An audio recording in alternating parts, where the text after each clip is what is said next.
उत्तराखंड की धामी सरकार आज रुद्रपुर में निवेश उत्सव नाम से बड़ा कार्यक्रम करने जा रही है। इन्वेस्टर समिट में जो करीब 3.5 लाख करोड़ के करार हुए थे, उसमें से 1 लाख करोड़ के निवेश की ग्राउंडिंग हो चुकी है और इसी को लेकर उत्तराखंड निवेश उत्सव कार्यक्रम हो रहा है। कार्यक्रम में केंद्रीय गृह मंत्री अमित शाह शामिल होंगे। स्पोर्ट्स स्टेडियम से यह कार्यक्रम आयोजित किया जाएगा। गृह मंत्री अमित शाह करीब 3 घंटे के कार्यक्रम में रहेंगे। इस दौरान निवेश उत्सव में आए उद्योगपतियों को संबोधित करेंगे और साथ ही विभिन्न कंपनियों के स्टॉल्स को भी देखेंगे। इस निवेश उत्सव में कई नए MOUs भी साइन होंगे।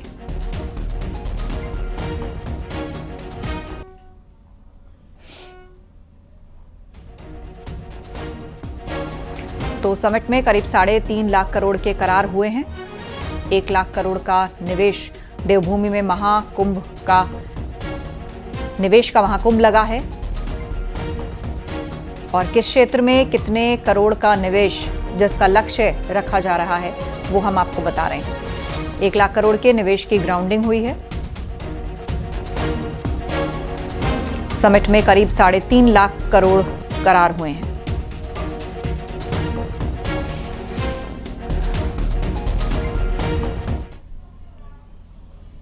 आज रुद्रपुर में उत्तराखंड सरकार निवेश उत्सव का आयोजन कर रही है, जिसमें देश के गृह मंत्री अमित शाह भी शामिल हो रहे हैं और इस उत्सव के जरिए सरकार 1 लाख करोड़ के निवेश के ग्राउंडिंग यानी कि जमीन पर उतारने का जश्न मना रही है।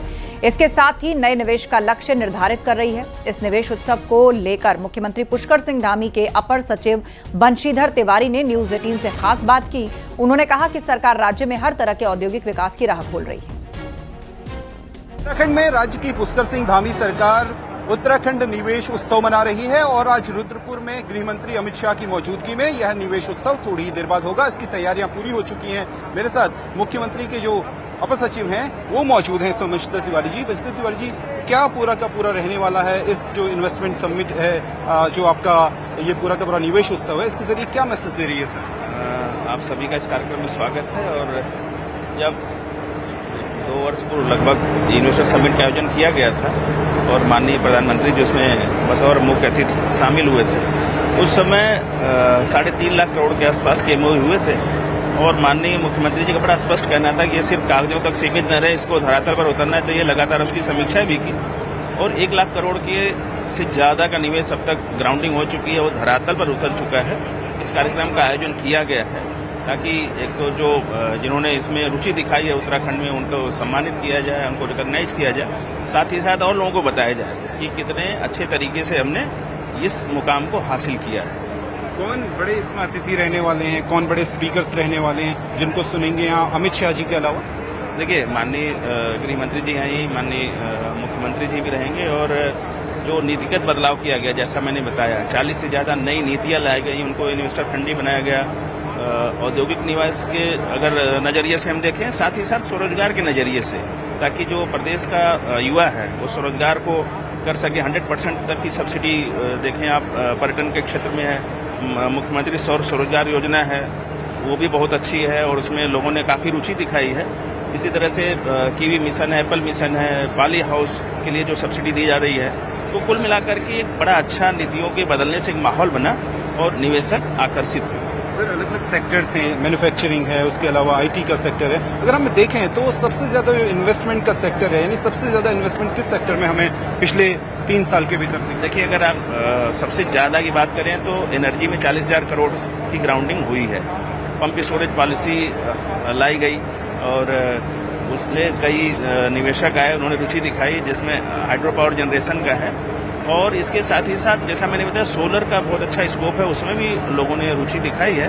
तो एनर्जी सबसे बड़ा सेक्टर है जहां पे लोगों ने सबसे ज्यादा इन्वेस्टमेंट किया है। सर, जो पुराने औद्योगिक क्षेत्र हैं वो तो है ही है हमारे पास, हरिद्वार में है, सिडकुल रुद्रपुर के आसपास है, उसके अलावा काशीपुर है। कुछ नए औद्योगिक क्षेत्र भी विकसित करने जा रही है सरकार? देखिए, बहुत अच्छा सवाल आपने किया है। इसमें भी माननीय मुख्यमंत्री जी का ये मानना है कि पहले तो जो हमारे पास जमीनें बची हैं उनको उपयोग करें। जैसे अब देखिए, जो खुरपिया फार्म है, खुरपिया फार्म में स्मार्ट इंडस्ट्रियल पार्क आ रहा है, जो एक नया पार्क बनेगा और काफी बड़े एरिया में बन रहा है। उससे 1 लाख से ज्यादा रोजगार का उसमें सृजन होगा और बहुत बड़ा निवेश भी आएगा। साथ ही साथ प्रत्येक क्षेत्रों में, जैसे आपने IT सेक्टर की बात किया, तो कुमाऊं और गढ़वाल में दोनों जगह एक उन्होंने कहा कि इंडस्ट्रियल एरिया नई डेवलप करिए, जिससे ऐसी जो एनवायरमेंट फ्रेंडली इंडस्ट्री हैं उनको हम लोग प्रत्येक क्षेत्रों में स्थापित कर सकें। बहुत बहुत धन्यवाद आपका सर।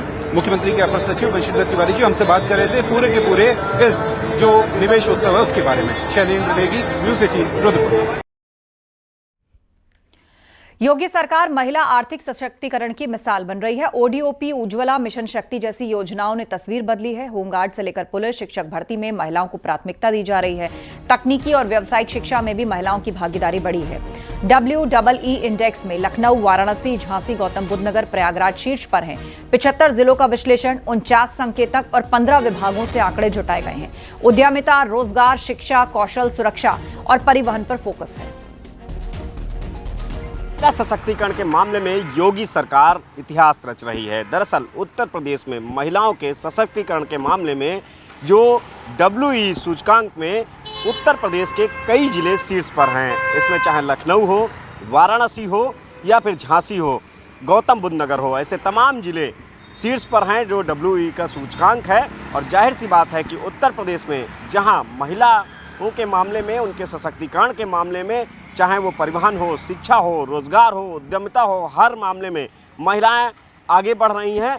और यही नहीं, महिलाओं के अगर सशक्तिकरण के लिहाज से देखा जाए तो उत्तर प्रदेश में जो सरकारी विभाग हैं उनमें भी महिलाओं को प्राथमिकता मिल रही है। चाहे वो पुलिस विभाग हो, होमगार्ड विभाग हो, अलग अलग विभागों में बाकायदा महिलाओं की भर्ती में भी आरक्षण है। यानी कि महिलाओं को हर दिशा में सशक्तिकरण के लिए योगी सरकार लगातार काम कर रही है। आचार्य प्रमोद कृष्णम ने समाजवादी पार्टी पर निशाना साधा। उन्होंने एक्स पर लिखा, डॉक्टर राम मनोहर लोहिया ने जातिवाद के खिलाफ समाजवाद का उद्घोष किया था, लेकिन समाजवादी पार्टी का तथाकथित समाजवाद सामाजिक समरसता के ताने बाने को छिन्न भिन्न करने का काम कर रहा है।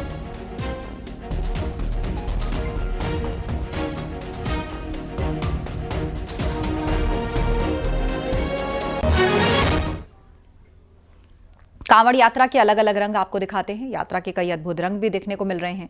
गाजियाबाद में विशाल कांवड़ का अद्भुत नजारा दिखाई दिया। कांवड़ यात्रा में विशाल नंदी और भोले की प्रतिमा दिखाई दी। राजस्थान जा रहे जत्थे ने बताया कि वो हर साल अलग अलग तरह की प्रतिमाएं लाते हैं। सहारनपुर में कांवड़ियों की सेवा में स्थानीय लोग भी पीछे नहीं दिखाई दिए। छोटे छोटे बच्चे भी भोले के भक्तों की सेवा में जुटे दिखे। सहारनपुर में भूत प्रेत के रूप में कांवड़िए अपने गंतव्य की ओर बढ़ते दिखाई दिए।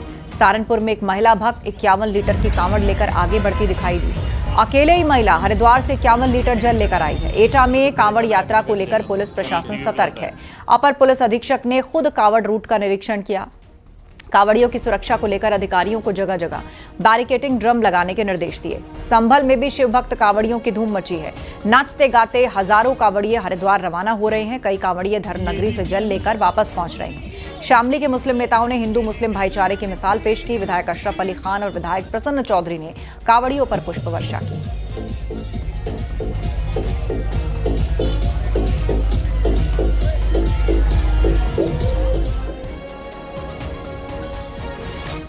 हरिद्वार में कांवड़ मेले की धूम है। आस्था के मेले में लोग तरह तरह के कांवड़ के जरिए सामाजिक और राजनीतिक संदेश दे रहे हैं। बुलडोजर बाबा वाली कांवड़ लोगों का खास ध्यान खींच रही है और बागपत से बुलडोजर पर कांवड़ लेने निकला कांवड़ियों का दल हरिद्वार से गंगा जल भरकर रवाना हुआ।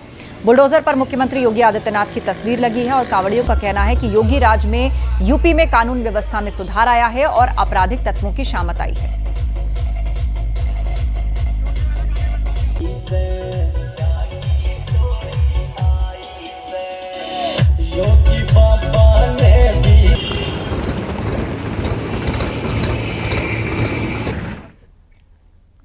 कांवड़ यात्रा में काफी संख्या में श्रद्धालु हरिद्वार से गंगा जल लेकर गंतव्य की ओर बढ़ रहे हैं। सहारनपुर में एक दिव्यांग श्रद्धालु भी 5वीं बार हरिद्वार से गंगा जल भरकर चंडीगढ़ जा रहा है।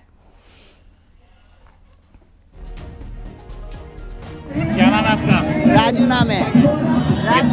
कितनी बार? 5 बार आती है। 5 बार। कहाँ जाओगे? चंडीगढ़ जाएंगे। चंडीगढ़ जाओगे? सेक्टर 17 पंचकुले में रहते हैं। मजा आ रहा है? हाँ। अच्छा लग रहा है? बुद्ध को गए थे हम। बुद्ध को आए थे अपने चंडीगढ़ से साइकिल से फिर यात्रा शुरू हो गई। सेवा मिल रही है रास्ते में सब? बहुत बढ़िया है। खबर सहारनपुर से है, जहां एक पति और पत्नी ने खड़ी कांवड़ लेकर आने का संकल्प लिया है। यानी कि रास्ते में कहीं भी कांवड़ को नीचे नहीं रखा जाएगा, सिर्फ कंधे पर ही रखा जाएगा। अचानक महिला के पति लापता हो गए और महिला को आराम की जरूरत थी। पीआरबी में तैनात सिपाही नरेंद्र ने मानवता दिखाते हुए महिला की कांवड़ को अपने कंधे पर उठा लिया और महिला के पति के लिए अनाउंसमेंट भी करवाई। अभी कंट्रोल रूम को बताया, वहाँ से खोया पाया केंद्र पर भी संपर्क किया जा रहा है और कोशिश की जाएगी कि इनके परिजनों से इन्हें मिला दिया जाए। इनके लड़के से हमारी बात हुई है कॉल पे, वो कह रहे हैं कि सर हम आ रहे हैं, तब तक आप 2 घंटे 4 घंटे तब तक आप इनकी मदद करो, तो हम इसके लिए तैयार हैं और ये आराम करेंगे तब तक हम इन्हें, जब तक इनके मतलब लड़का नहीं आता या इनके पति नहीं मिल पाते तब तक हम इनकी सेवा में कोई दिक्कत नहीं। गाजियाबाद में विशाल कांवड़ का अद्भुत नजारा दिखाई दिया। कांवड़ यात्रा में विशाल नंदी और भोले की प्रतिमा दिखाई दी। राजस्थान जा रहे जत्थे ने बताया कि वो हर साल अलग अलग तरह की प्रतिमाएं लाते हैं। जत्थे में शामिल शिव भक्तों ने योगी सरकार की बेहतरीन व्यवस्था की तारीफ की। बोले बड़ी विशाल कांवड़ है आपकी देखी जा रही है, पूरी तैयारी है और आपका पूरा जत्था है साथ में। क्या कहना चाहेंगे सावन की भक्ति को लेकर? पहले तो सभी को जय श्री राम, सभी को जय भोले की। ये हमारी 18वीं विशाल झांकी रथ कावड़ है, महाकालेश्वर सेवा समिति तिजारा राजस्थान की। और हम 17 साल से कावड़ लेकर 18वीं हमारी ये झांकी है।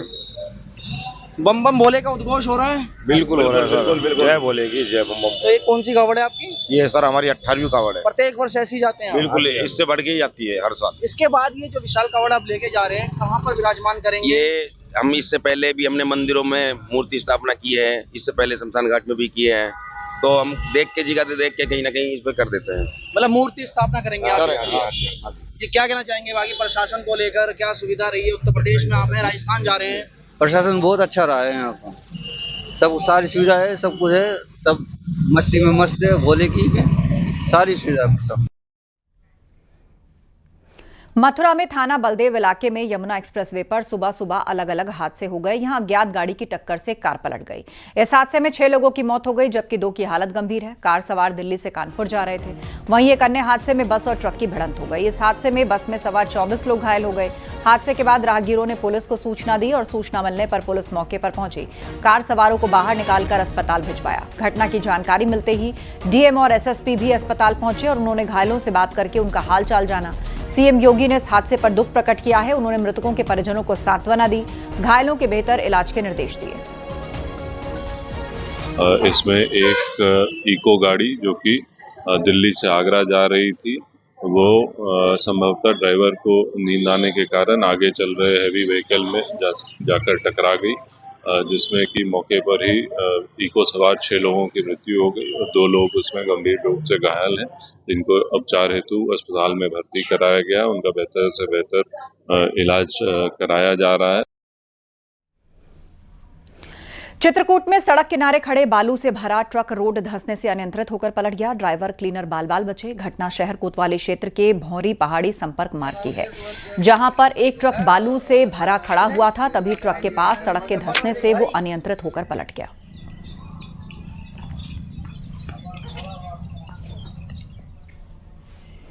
सीतापुर में सड़क हादसे में 2 लोगों की मौत हो गई। यह हादसा बाइक के आवारा पशु से टकरा जाने से हुआ।